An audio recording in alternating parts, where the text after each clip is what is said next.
All right, we are live. Takes a second for the viewers, but for the replay, we are live. What did I do? Okay, sorry. I accidentally almost. All right, we are here for the Tessa Dare read along. We are going to be talking about the next two books in the series. So, A Week to Be Wicked and A Lady by Midnight, which is Colin and Thorne's book. Thorne, that's his name, right? Yep.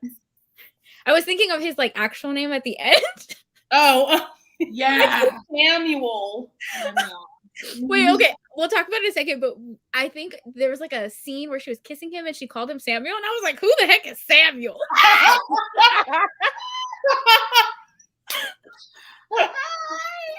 Hello, everyone. Hello. Hey, Tori. Hi, Tori.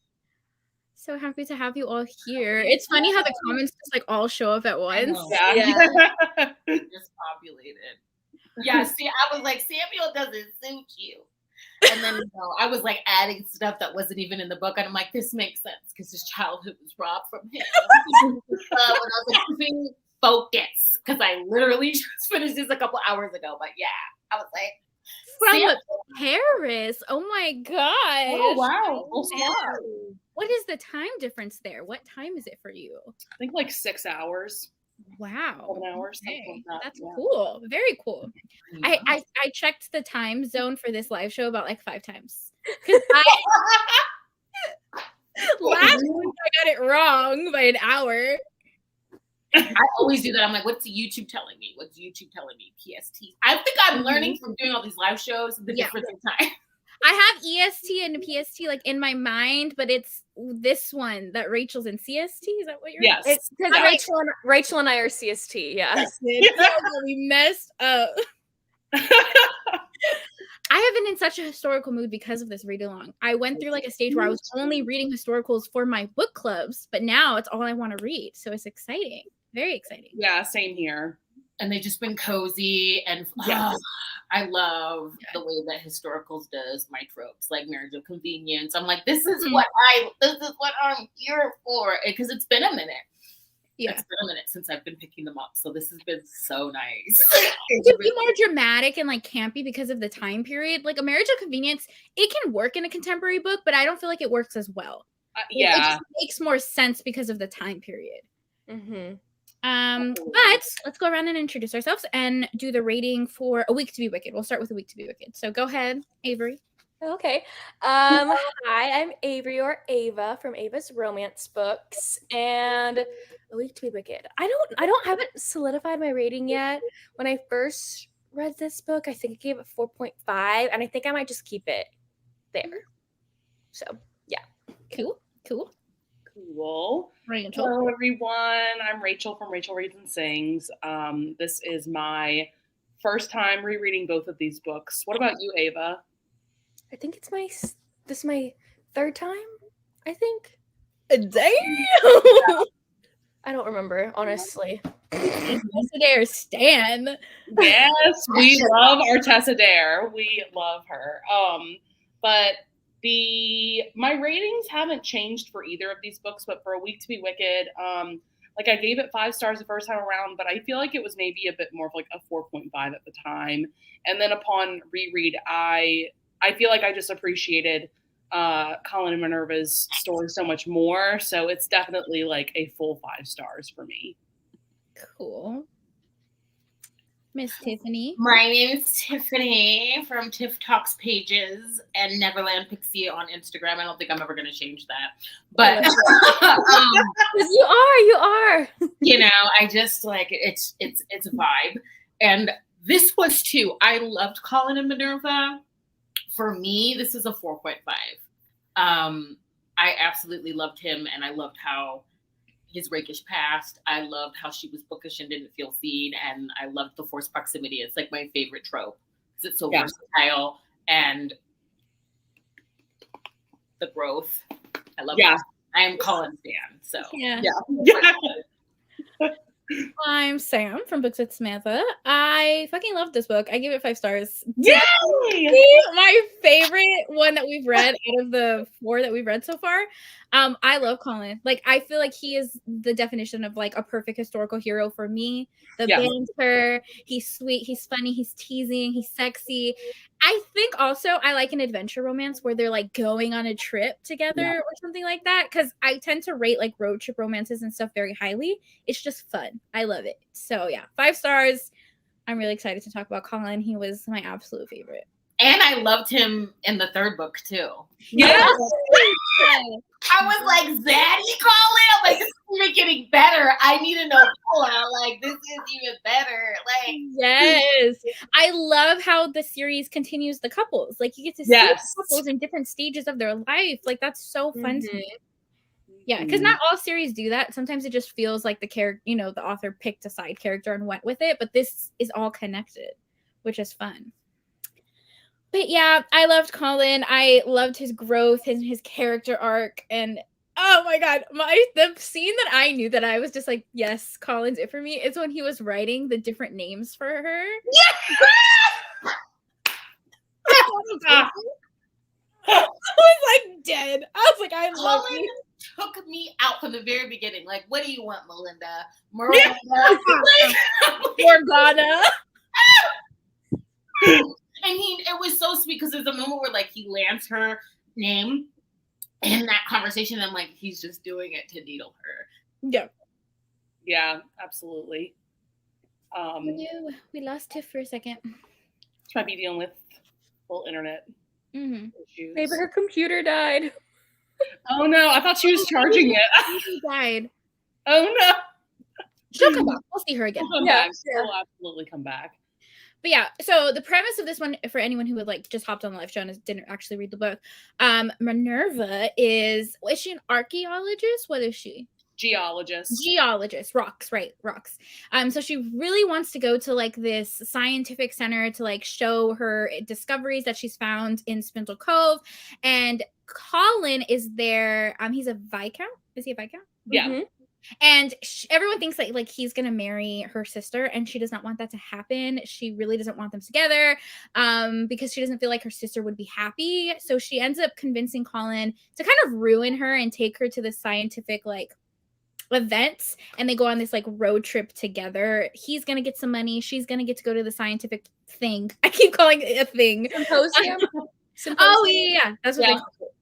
Yep. And they get on this road trip romance, and it's so fun and campy, and they like have so much adventure together. Yeah, I think Minerva and Colin are both just such strong characters, and for me, like upon reread especially, I was just left with like, for me, this is like the perfect Blue Stocking meets Rake romance. It is. It gives you everything you need from that trope. And like the way that Colin falls so hard for Minerva is just everything. It's everything. And their banter, their conversations are so funny and like just so them. Like, it's perfect to me. It's so good. Yeah, I definitely think we had a strong heroine and a strong hero. I'm talking about Colin, how much I loved him, but Minerva was great too. I love her. But I loved her from book 1 when she was throwing rocks at the guy. She almost knocked Bram out. Yeah. Oh yes, Tiffany is coming back. It was just her battery.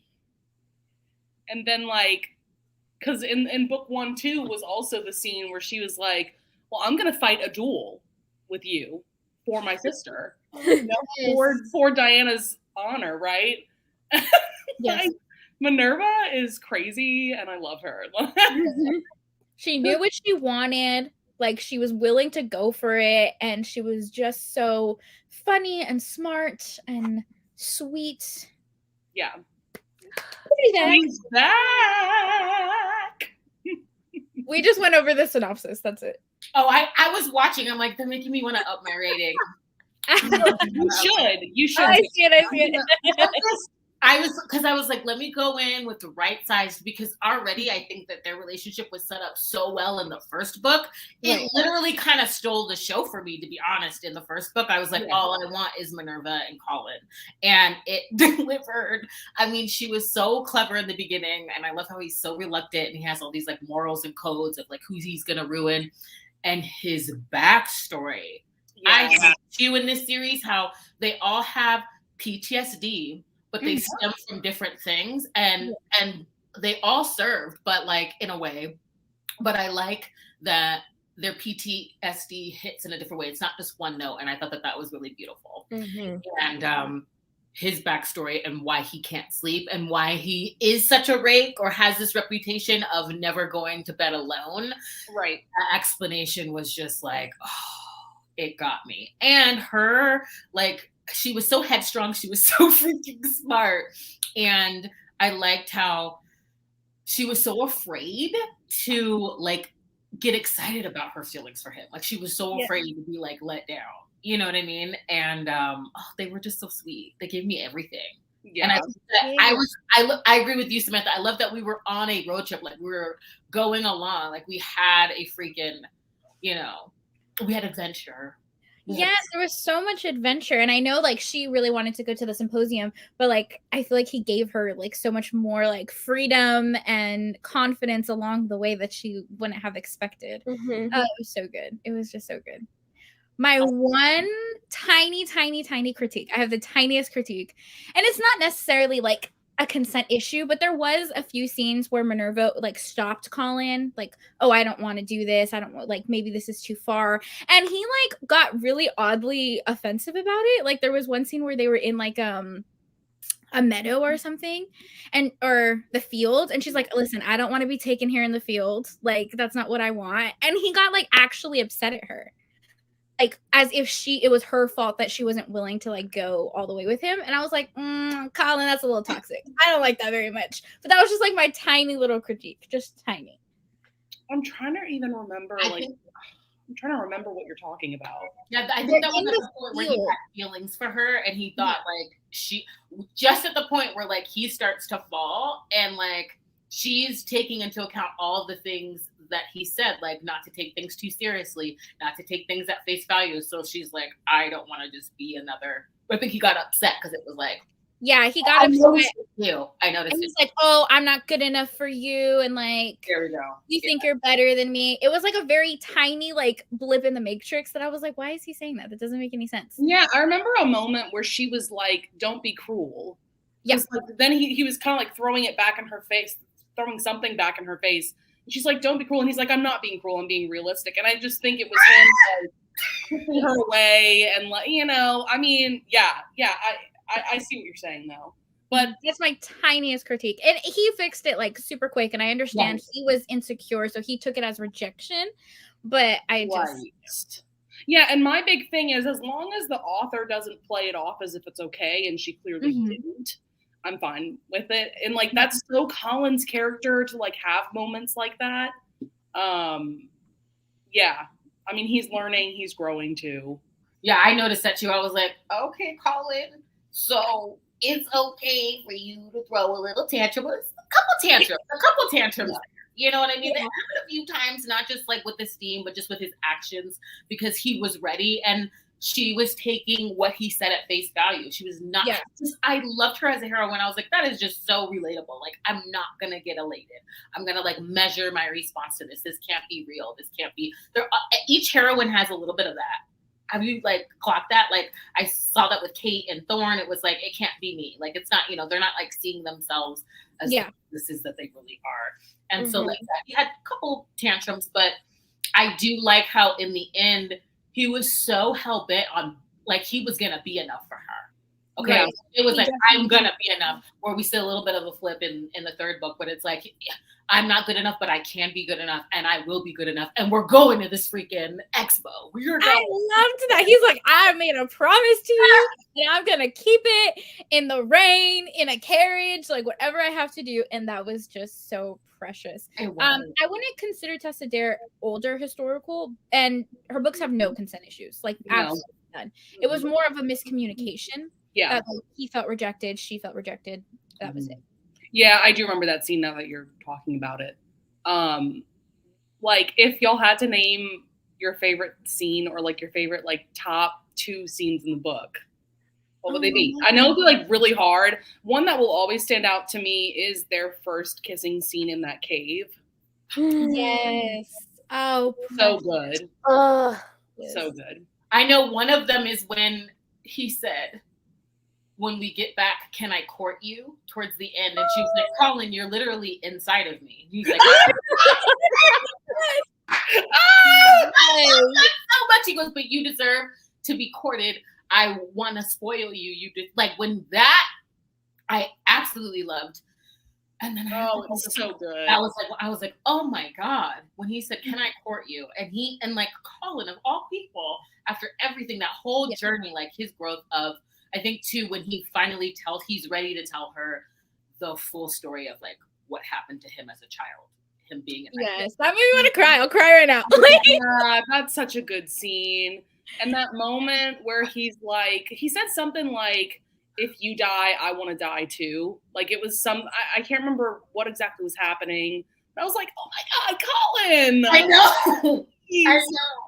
Yeah. Or like one of my favorite parts was when they were in the carriage. This was like the part where they thought like they were not going to make it, and they get trapped in the carriage. And I feel like it was such a turning point of them shifting priorities, because he was willing to stay in this wet, dark carriage that he was terrified of, just so that he could make sure like she was able to keep Francine, the thing that he wanted to keep. But then she shot Francine to ruin it so that he would get out. And it was just like a moment where he was willing to put away his fears. She was willing to put away like her prized possession, and their priorities just shifted. Like that was the moment I was like, soulmates, they're in love. It was so cinematic. I could see her wielding that gun like, Colin, this is ridiculous. Boom. I was like, oh my God. Francine's gone. The dust. Tessa Dare could do that.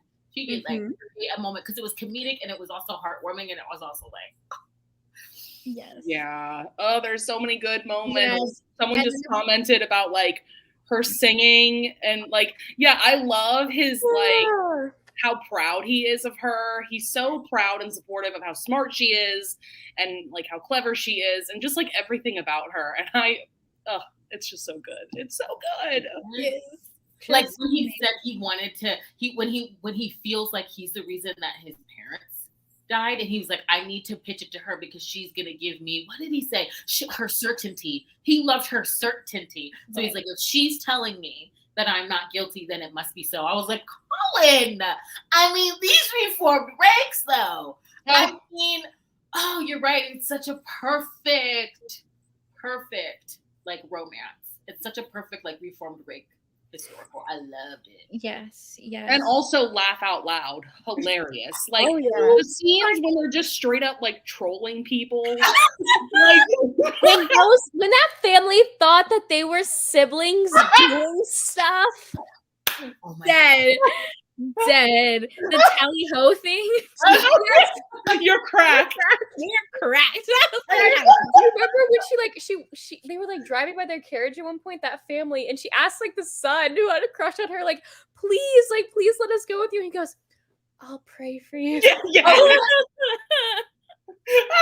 then when they end up at the Duke's house, and so she has to pretend to be his mistress, but also an assassin. Yeah, that was English. Oh my God, that is the role playing was everything. It was so great. It was so wonderful. Oh my God. They were just perfect. I think the character arcs and the tension, and like the third act, there was no third act breakup really, which I think is when we get into the second book, there was a lot of breakups in that one. Right. It was like a third act double down. I was like, okay, separation for growth. I'm like, Colin, why do we need to do this? At first I was like, what is happening? But I'm like, this is just, I loved it. And it was also a teach me. I'm like, no wonder, like there were just so many tropes in here that I love. And I love how it was like scientific for science. I was like, okay.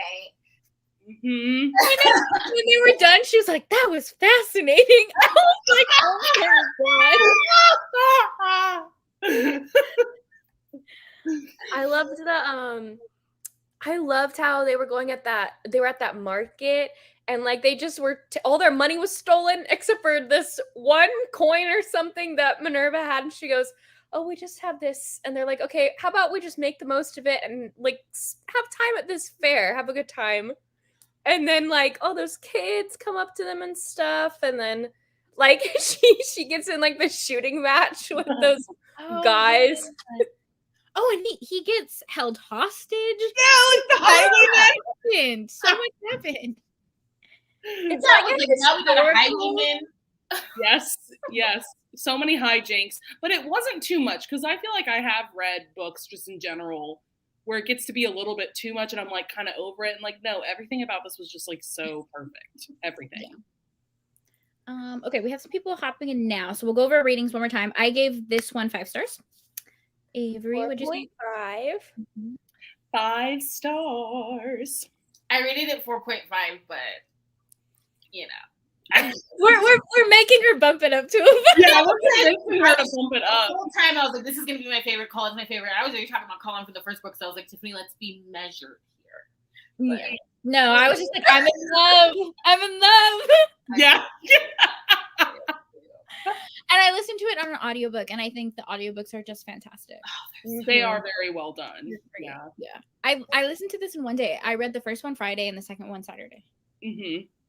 Yeah, they're easy to fly through. I feel like all of Tessa Dare's books are paced really well for the most part, and so it's easy for you to just kind of fly through those audios. Yeah, it's an 11-hour audiobook, and it literally does not feel like it.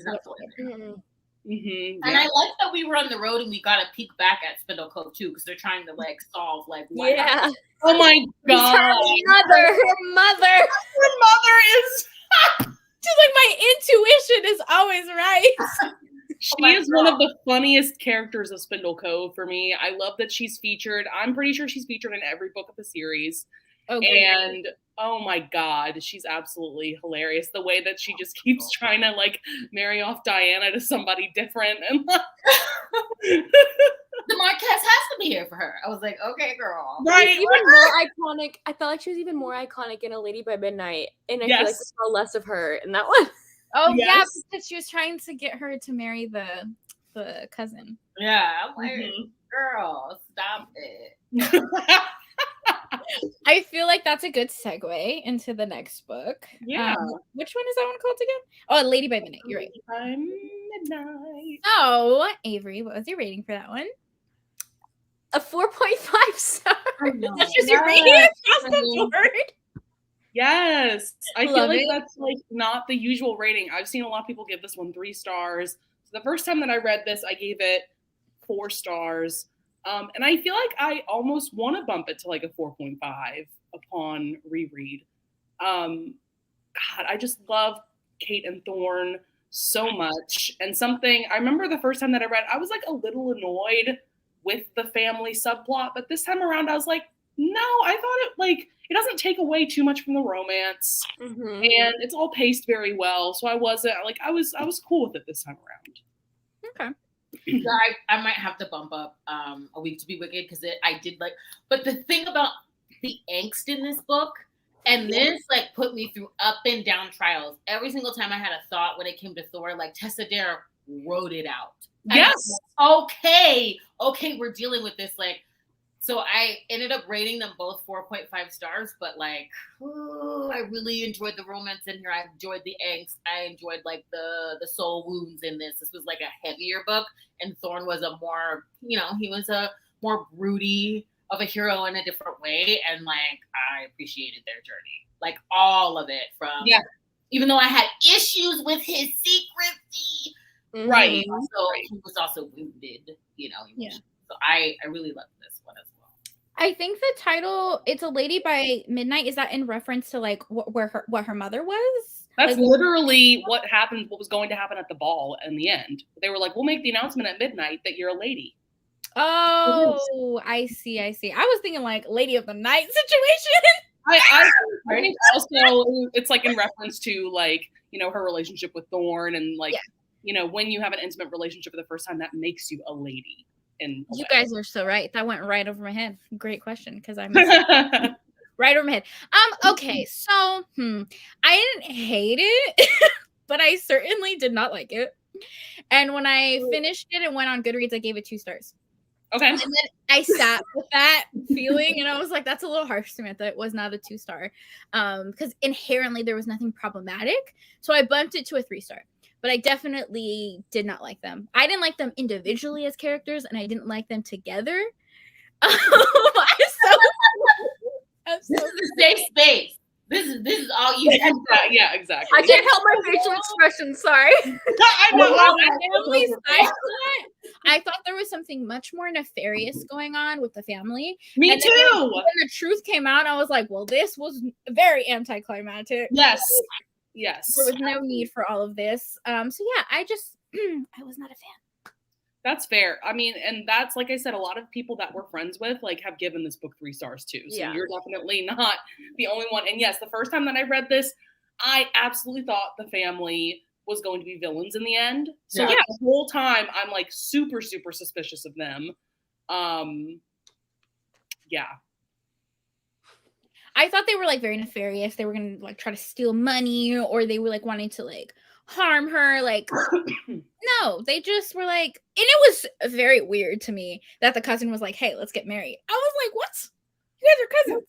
He had a nerve to be all uncertain about the money. I don't know, because like I was expecting it to be worse as well, but I was like, they came in there, they knew what it was. Why are you coming into her life right now? Because y'all about to lose your money. So it was already like enough for me, but I did expect it to be more as well, because I was like, okay, this is anticlimactic. This is what we're like working up to. But at the same time, like that was like strategic when they decided to seek her out, which is what Thorne didn't like as well. Yeah. So I was like, this is right. Yeah, because I'm like, it was enough. And like, I'm like, how dare you tell her what she can and cannot do? Like, she's holding the keys here. Because if you don't get married, you lose everything. So it was already like enough, but I just wish less time was spent on it, because I thought it was going to build up to a lot more. And what got me was the secrecy. You mean to tell me that Thorne, because you could feel it in the previous books, he knew from the time they touched down in Spindle Cove that she was who she was. Yeah.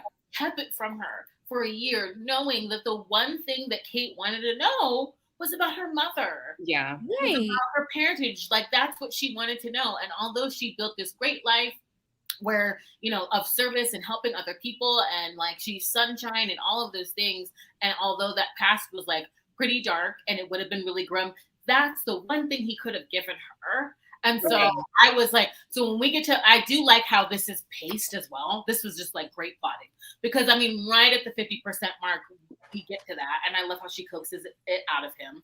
Yes. But I forgot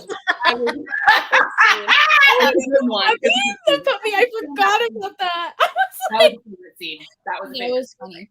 But yeah, I was upset. I didn't understand, because I was like, what are you protecting her from? Because clearly she did not have a great childhood. The orphanage was not good for her. So it's not like you're protecting her from like this great trauma.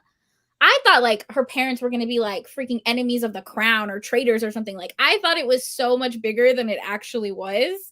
So I was just a little let down. Yeah. I mean, I do kind of see why he kept it from her, just because of the fact, like, once it was revealed the reason why she knows that song, I was like, ooh, that is bad. Like, true, you know, like I can understand wanting, like, heroes do this all the time in romance novels, wanting to protect the heroine, and so then they keep information from them. Obviously, like, I'm not okay with it, but also like I understand his secret, his, you know, reasoning for wanting to keep that from her. Yeah, it's not a great situation, but I think obviously by the end, like, I mean, and I was rooting for them the whole time. I mean, I think that this book had a very strong start to it. And I think a lot of people have mentioned that in the reviews. It's just like maybe towards the middle, things kind of felt slow for some readers. And I can understand that. Yeah. I also love that we get an I burn for you moment. I wrote that down. They said it like 3 times. I was like, wait a second. Yeah. So good. So good. I also thought it was funny how one of the solicitors' name was Mr. Smythe Smith. Oh, yeah. I wrote it down when I heard it and he said I burned for you. I was like, wait a second. I wrote it down. I remember that one. it's such a Madonna complex with her. So, but all of that is addressed. It was like, if she's like, I don't want you to treat me like a porcelain doll. Like, can we bring it, ravage me? I'm like, thank you. Cause that's what he was doing with that secret. Like trying to protect her with it.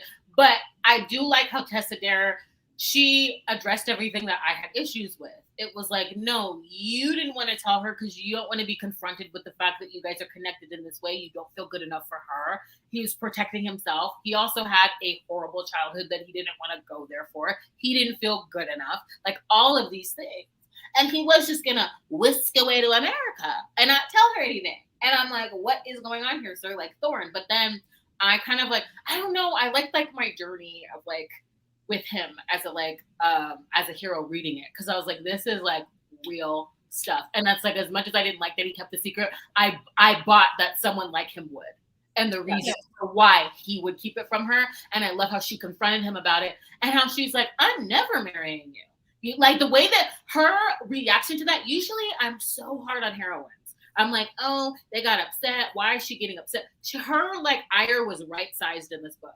In fact, towards the third act when she was like, oh, I didn't treat him right. Like, why can I be mad at Thorn, but I'm not mad at this so-called family member that kept the fact that my mother did marry, they were married or whatever, kept things from me. I'm like, because Thorn was right there with you, okay? Stalking you for a year. I thought she was upset for real reasons. So I think it handled all the things that I had issues with. So I appreciated that. Mm-hmm. I like that you said that, you could be hard on heroines, because now that I'm sitting here thinking about it, a lot of my irritation throughout the book was for the heroine. It's almost, what is it? A mislabeled misogyny that I feel like we let heroes be a little bit more gruff and kind of, but with heroines, we get irritated really easily, or at least I do. For me, I just thought Kate was a little naive. A little bit. I was like, I don't know. You're trusting these people way too soon. The family. When Thorn told her that, he's like, yeah. Why are you just trusting these people? But also, I feel for her. I can't help but feel for her because, oh my God, that scene where she's just trying to get answers from the headmistress.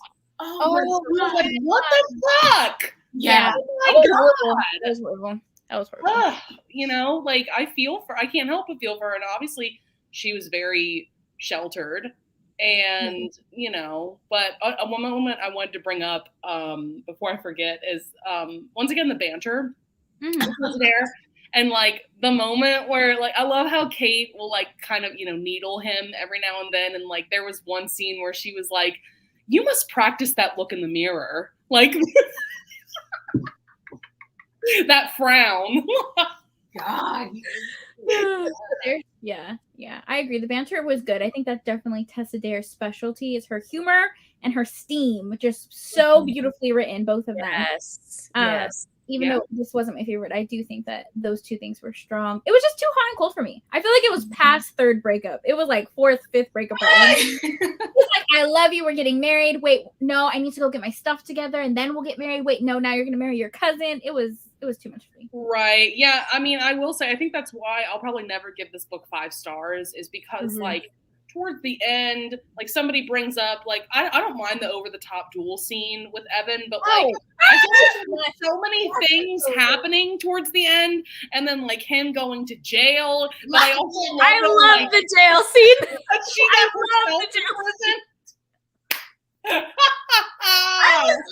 was in here living up the drama. I just thought of this freaking armory of these and he's pulling off the sword and he's pulling out. I'm like, this is ridiculous. I was why is he so pressed? You barely even know this woman. Yeah. Does he get a book? Is he in one of the books ever? Evan? No. Okay. He stays in Spindle Cove for a while, so he's mentioned. But I am kind of surprised that Tessa Dare never wrote a novella about him, unless that unwritten one is about him. I don't know. I don't need to hear about that. Yeah. He was just in the book so much. I was like, surely. That's true, right? But okay, so I haven't read the synopsis for the next book, so this is more. Okay, so the next book, can anyone guess what this one is about? Who this one is about? Who's it about? We know her. She's someone's sister, and he lives in Is it He's a titular blacksmith. Oh my God. How Well, the title. exciting. Is it Diana? Beauty and the Blacksmith. Okay. Cool. So no, like you don't get a hint in the third book to any of the other books for like the next No. live show. Like these two characters aren't. You don't meet. You have not met them yet. At No. all. They don't live in Spindle Cove. And then any Duchess will do. The Duke doesn't live in We Spindle met Cove. the Duke in A Week to Be Wicked. Oh but- yes, you're right. You're right. And Pauline was mentioned like one time in Lady by Midnight. Yeah. We did? Oh, is that the Duke who has the card game? Yeah. Oh, okay. Yep. Diana, I can't wait to. I remember the blacksmith. Is he cinnamon roll? Because Yes. that's what they were complaining about in the first book. Like the men here aren't normal men. I was like, They're all wearing pink. I'm like, Y'all, this is one of my favorite historicals ever. Like, I can't wait for y'all to read this one. He is like the sweetest hero that Tessa Dare has ever written, in my opinion. I love sweet heroes. I love it. Yeah, It reminds me of oh my gosh, okay. Bizarre, but have y'all seen, I think it's Cinderella 2, when Anastasia falls in love with the baker? It gives this vibes. oh my God. Yes! Core memory unlocked right now. I didn't even I realize know. I was was like, doing oh that. my God. Yes, Ava. Yes. That's Oh my perfect. God. Oh, I can't. Except Diana was never mean. Diana was never mean. Right. Oh, yeah. Yeah. Okay, I love a cinnamon roll. I'm here for it. Yeah, he's And there really are good. audios for these as well, so go and find them. Yes. I think I'm just gonna listen to the audio for this whole read along because that's Yeah. just what I'm vibing with. Yeah, if any of y'all have Hoopla, like all of Tessa Dare's audios are on there, for instance. Yeah, my library also has them. And I said this in another live show, and people were like real pressed that I said this, but guys, you can get a library card pretty much anywhere. Okay, ebook library card. They're not checking for addresses, so I'm pretty sure I put like a police station for my library card that I use. And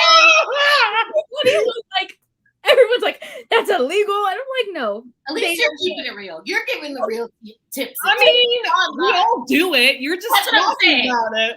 I never want to hear anyone say their library sucks. Find a big library like New York, LA, and Hey, put Rachel and I still have Houston Public Library cards. Do Rachel and I live in Houston anymore? We have not No. lived in Houston yeah, like address, put your uncle's address. Like, just do what you got to do, okay? Like, I have a New York library card, and I just put my uncle's address. He lives in New York. Tiffany. I'm just saying. Listen. Anyways, I don't know where I was going Go with without that. if you want to. You can go So without. if you want to read them in audio, there's ways, okay? So And don't. the audios are really great, just overall. I mean, especially once like Mary Jane Wells takes over, it's incredible. Who was this narrator? Carolyn Morris. Oh yeah, okay. Oh my God. I just keep staring at this. This was such a delight. I almost want to we just read it and I want to reread it. I know, me too. That's crazy. I want to reread it and annotate it. This is a fun Yes. read. Like I just I'm like, I can't think of anything that's wrong other than like, you know how I get, like when I get excited, I'm like, everything's 5 stars. Yeah. Yes. But it really was. Like I can't think of anything. And then this one was just so, I just like the angst and the backstory, and it challenged me because I went through undulations. Okay. I Yes. was up and down. Yeah. And then it was just like the drama and theatrics at the end. I'm like, this is just, she's pulling, it was like death drops in a lip sync battle. She was just twist. She was lip syncing for her life in this book. Yes. It's like, can we just be together? Sasha, you stay. It's okay. You know? Until you stay. So, right? That's how I felt. I was like, there's a lot going on. But yeah, I love Colin Minerva. I know. God, it's just so perfectly written. It's so freaking good. This was one of the books where I was like, this is why I wanted to do the read along. I'm like, I need to make everybody read this book and then we can talk about it. That's what I'm saying, period. They're not hunting me down for a library card. And some people, like, Las Vegas got all the way together. They realized that's what people were doing, so they cut everybody off. It basically said, if you only have an e-library card, y'all need to come in to keep that digital access. My stuff got cut off mid-audio. I was like, I'm gonna call cry if they do that because they haven't done that yet. I know, that's what I'm saying. So they Library could do card. that. They know. They know. Yeah. No, Houston Public Library never checks. So Yeah. But I Well, will say Los Sandy- Angeles does. Los Angeles does, because after like a couple weeks, if you don't come in physically, they'll cut you off. And No, Brooklyn, that's the one I've been riding with for a while. yes. San Diego cut me off. I got an email where I had to update my information and I put in my phone number. And they were like, this phone number is not registered in our district. And I was like, you know what? I can't be greedy. I'm still listening. But I've been riding with New York and LA for a long time. So hopefully that does not happen. They know what it is. Like Brooklyn's like straight up charging. We know we got the juice. Just pay us. Pay us our $50 and you have access. It's like they know. Yeah. I feel like they know. Yeah. So Linda, okay, I'm not going to tell you to do this. This is what I personally do. I just pick really big cities in, like New York and LA. And I put a public address. So a fire station, a police station, a school. And I've been able to get an e-library card. You can't get the physical one, but you can at least get ebooks and audiobooks. But I mean, I don't know, if you know someone who lives in that state, maybe they'll be willing to let you use their address. I'm sure that's a more legal, better way to do it. What I did was like for Los Angeles, I just like went and looked up apartments for lease. And I just used one of those because nobody's currently living there. So they're probably not even going to use a library. Somebody might as well. I had my old address for the longest time while I was still in Vegas, and I made the switch because Vegas has all the indie titles. Anytime I throw something in, that's what I noticed. Like, Disney will tell you where you're borrowing from. Orange County, California never has it. Las Vegas always has it. They're like, coming with it. So then that's when I was like, let me get all the way accurate and just change everything over. One, because they made us. And like two, I just have access to more. I used to have the Brooklyn one. And then, I went to I still have my alma maters. Like, and I will call Columbia too and be like, look, I'm an alum. I need this. And they're like, what is the title? And I'm like, they have Jessica Kane. I'm like, I need fine art. I was like, I need this. I need you to borrow it from Cornell and send it over. Because I worked hard. Give me my period. Oh my God. That's fantastic. I started with a straight face. That's how I started writing her. They had it. They had digital. So reading her was when in college. I was like, I need this. Yeah. But some of the larger ones like New York and Chicago, you can pay almost like a subscription to get the library card for their area. So you could also do that if you want to. Yeah, because they were backed up. I was like, I understand it's finals week, but for the physical card, yes. For the physical card to go into the library and rent physical books, but you can get an e-library card, and it's like the e-library number and then like a little pin.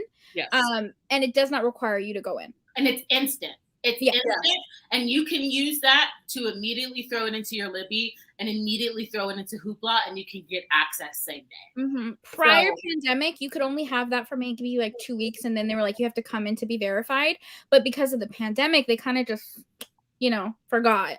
Except San Diego. San Diego was like, okay, Miss Ma'am, you do not live in our area. Like, don't try to play us.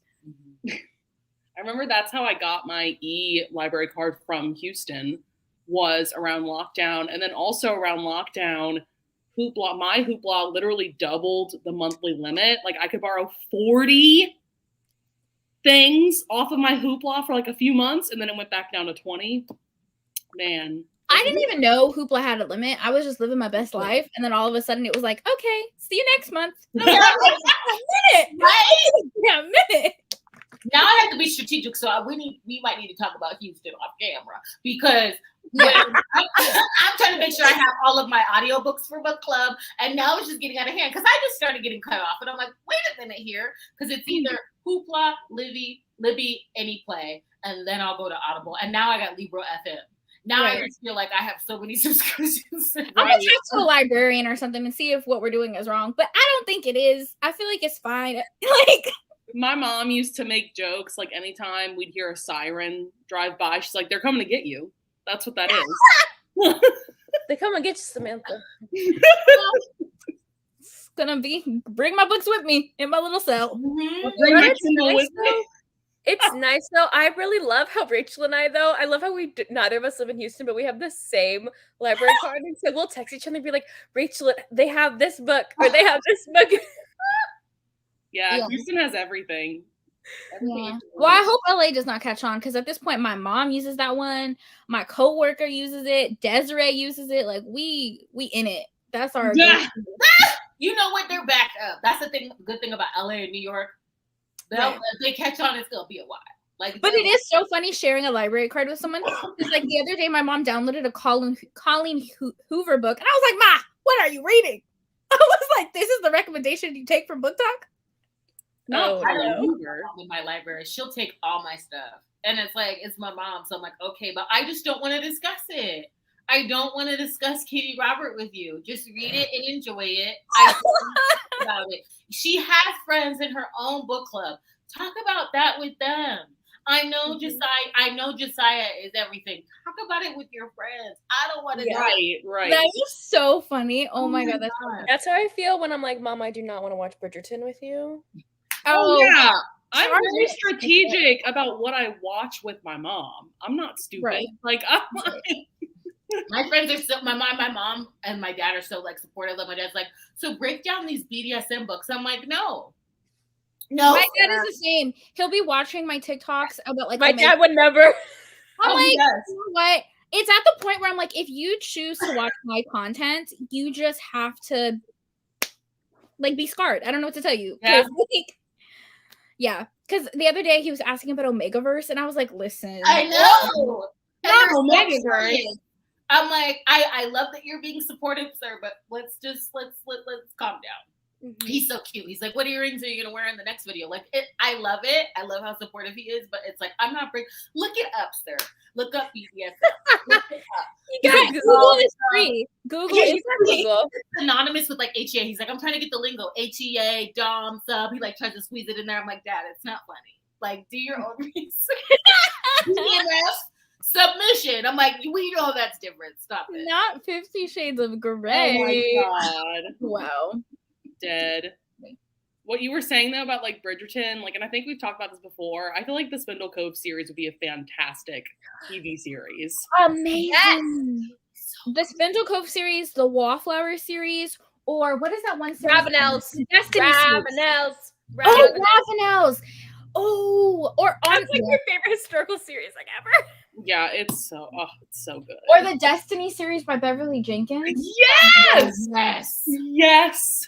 And I want Victorian Rebels. I want I want a Victorian Rebels, like a Showtime, maybe HBO, like Amazon Prime, how they did that. Yes. Like a Peaky Blinder situation. Yes! Yeah, I'm here for it. I am so here for it. I would die. Yeah.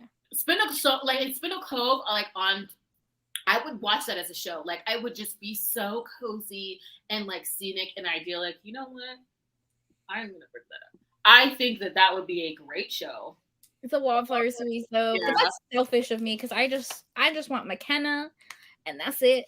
Oh yeah, again the magic. Oh my god, that needs to be a film, girl. I'm telling you. I need like golden hour at the beginning with them running through the field. They don't know class. They're just running. I want the chemistry. I want the rolling hills. I want the heated glances. I want the gavel of the father. I just want all of it. Yes. When you read that book, oh my god, I haven't read it since what, 2021? Yeah, when you did the video. Avery, have you read that one? I've read it. Okay. Quiet. Like I think I even texted you while I was reading it. Oh, I think you did too. Like a year or two ago. I read it like a year or two ago. I don't remember. I was reading that book in Hawaii, and my brother put up with it because I was just like, "Oh, this is so romantic." You know what this is and I have my book. We're on a waterfall, and I'm reading. Yeah. As one does. Okay. I want Maya Banks's books because they have the Highlander. Well, this man has to finish them first. Didn't she not finish them? Oh, yeah. She's never gonna finish them. Oh no. She says they're on pause indefinitely. Yeah. I haven't read any of her books yet. I've only read. Never, Samantha. You have to read Never Seduce. I've only read the Scott, the one with the The purple cover? Yes. Mhm. Yes, Yeah, yes. Never Seduce Scott. I've read all of her Highlander books. All of her Highlander books. She has I like read the 5 second one too. Yeah, my man, she needs to finish that, please. I think it's either something with her publisher or she's ill. Like I I don't think know. I thought it was think she health was issues. ill for a while. I thought it was health issues. Yeah. Yeah. Okay, well then.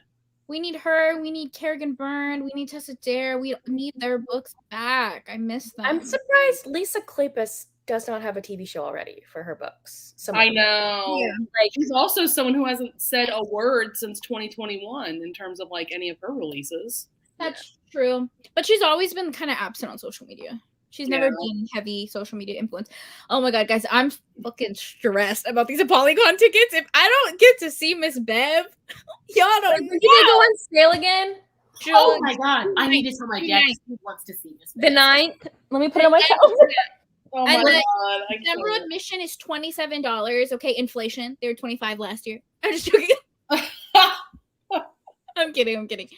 And then I forgot that they were doing like the influencer thing, like form. I forgot about that, and that closed. Yeah, that closed. I think emails are going out in the next couple days. Ooh, I have to buy a Ruby Dixon book box tomorrow. That just popped up. Yeah, Oh my guys, God. put it all on your calendar. So much is happening. Just so much is happening, and I just Polycon's the 9th, right? I'm trying to get it together over I here. think so. June 9th tickets drop.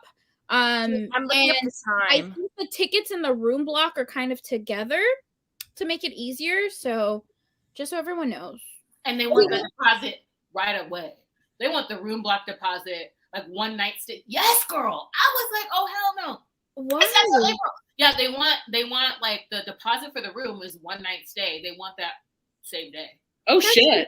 That's ridiculous. It's like a year from now. Yeah. Damn. Usually 3 months out, and I was like, we're about to go to Book Bonanza. Like, I might just have to get my little DAD ticket and hope for a room at some point, because, like, I'm like, what?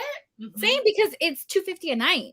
Yeah, plus tax. So they want like $300 something same day as booking, and I'm like, well, And it's at the Gaylord. I'm thinking what hotels are by that area. There's probably a so lot. many. We're gonna be in DC. You're in DC. You know what? I might not get a room block. I might just vibe. Yeah. Because we did a lot when we were in DC without. We were in the room block, but I mean, the Uber and the public transportation was very easy. Yeah. We were talking about the Wallflower series. Side note, I meant to bring this up. Did you guys see The Little Mermaid? I haven't Not seen yet. it yet. Not yet. Not Okay. yet. Tiffany, no spoilers. Tiffany, did it not almost give like Pride and Prejudice vibes a little Yes. bit? Yes, and it's like the chemistry between them. Oh my Yes. god, I was like, this feels like a historical romance. it did. Pride and really did. Prejudice reincarnated. Like, oh No, my it god. really did. It was like, I was really surprised at what they did, and it's like I've seen it twice already. Yes. Yes. It was so cute. Like, but yeah, it's like the chemistry between them. It definitely felt like Pride and Prejudice. Yes, like the hand clench moment. I felt like there wasn't a hand clench, but it was just same vibes. Right. I'm Oh, excited I to love see it. Yeah, I I need to take myself on a date and go see it. Yes. I need to do that too. I guess we should wrap up this live show now that we've like been talking about everything else. Detour. Big detour. But yeah, our next live show is Sunday, June 18th on Ava's channel. Same time, 4 p.m. CST. And we're talking about 3 things. We're talking about I don't have my copy here, but we're talking about Beauty and the Blacksmith, Any Duchess Will Do, and then Lord Dashwood Missed Out. So excited to talk about these 3 books with you guys, because Any Duchess Will Do, it's a tie for me which one's my favorite of the series between A Week to Be Wicked and Any Duchess Will Do. So excited. That's how I am with Beauty and the Blacksmith. And I'm excited to reread that one because I feel like I'm going to love it even more. I can't wait to. I'm excited. So we'll see you guys on Avery's channel. Yay!